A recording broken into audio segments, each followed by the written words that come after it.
কারা নবান্ন ডাকছে দেখুন, আমি জানি না।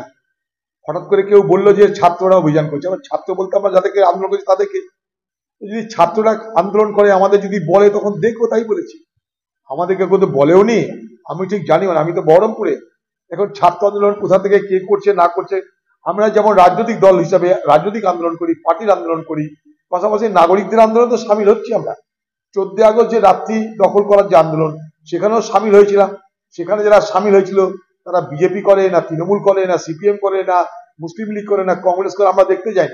সেখানে বাংলার মা বোনেদের আহ্বান ছিল, শত পবিত্র হয়ে সেখানটায় গেছিলাম।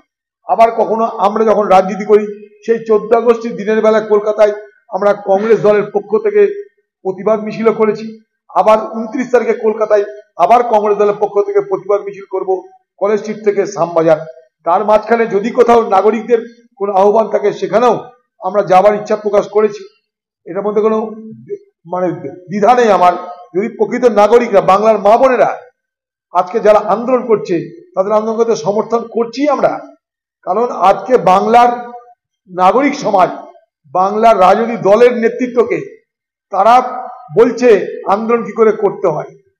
তারা বলছে যে বিনা পয়সায়, বিনা বিরিয়ানির প্যাকেটে, বিনা চাকরির লোভে, বিনা ঘর দেবার লোভেও আন্দোলন করা যায়। এ বাংলায় আমাদের ঘরের মা বোনেরা এবং বাংলার নাগরিক সমাজ আজকে প্রত্যেকটা রাজনৈতিক দলকে সেই শিক্ষা দিল।